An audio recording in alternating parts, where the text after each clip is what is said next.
Crooked Joe is spending billions and billions of dollars on hotel rooms for illegal aliens. Think of it. Hotel rooms, luxury hotel rooms in New York and other cities for illegal aliens. And our soldiers, our veterans, are laying on streets and not being taken care of. Trump criticizes Biden's immigration policies and Veterans Administration at Wisconsin rally. Former President Trump unleashed a scathing critique of President Biden's immigration policies and the state of the Veterans Administration, VA, during a campaign rally in Waukesha, Wisconsin. Trump raised concerns about the allocation of funds for providing hotel accommodations to illegal immigrants under Biden's administration. He criticized the expenditure of billions and billions of dollars on luxury hotel rooms for illegal immigrants while highlighting the plight of veterans who, according to him, are left neglected on the streets. I will say in the VA, though, in the VA, you know, we had the highest approval rating in the history of the VA, 92%. And now it's gone way down since I had something that, you know, if somebody had it, would take months and months to get a doctor sometimes. You'd get on there, you have a problem. Sometimes a very important problem that if you fix it fairly quickly, no problem. And if you don't fix it quickly, you become terminally ill and you die.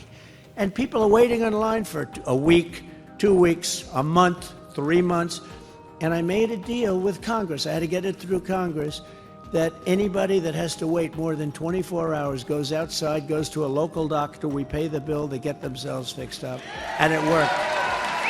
During his speech, Trump also reminisced about his tenure, boasting about his administration's achievements in reforming the VA. He claimed to have achieved the highest approval rating in the history of the VA, citing improvements in access to healthcare for veterans by reducing wait times for medical appointments. And they're making that impossible. And then also with the veterans, and you have a lot of veterans in this state, it's a big veteran state, but also with the veterans, you know, it's not prime time necessarily for them. And they were getting beat up. We have sadists. We have thieves, sadists, but we had sadists that did bad things to our people, to our heroes, bad things. And we couldn't fire them because of civil service laws and various other reasons. Unions a little bit, but civil service, you couldn't fire them. No matter what they did, they could kill somebody, you couldn't fire them. And they'd beat the hell out of our people. And I was able to fire 9,000 sadists and bad people, get them out and replace them with people that loved our veterans. And it was a whole different place, but it's fairly rapidly morphing back into what I've seen it. Trump expressed frustration over bureaucratic hurdles, particularly civil service laws, which he claimed prevented the removal of bad people within the VA. He boasted about firing thousands of employees who he described as sadists and replacing them with individuals who he believed had a genuine commitment to serving veterans. Additionally, Trump highlighted a policy implemented during his presidency that allowed veterans facing long wait times for medical appointments to seek treatment from local doctors, with the government covering the expenses. He emphasized the importance of timely access to healthcare and criticized the opposition to this policy.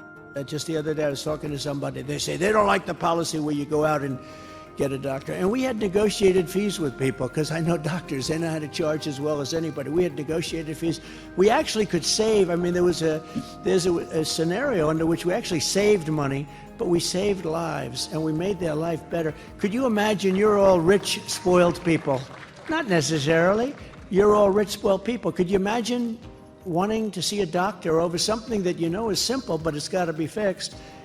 And they say, we can't see you for 3 months. Could you imagine having to wait around for 3 months? Now think of it, just put yourself in that position. Despite Trump's assertions, his comments have sparked debates, with some questioning the accuracy of his claims and others expressing concerns about the implications of his remarks on immigration and veterans issues. The rally in Waukesha, Wisconsin, served as a platform for Trump to reiterate his stance on immigration and veterans affairs, resonating with his supporters while drawing criticism from opponents. So we took care of those things, and we had the highest approval rating in the history of the Veterans Administration, which was a great tribute. Thank you.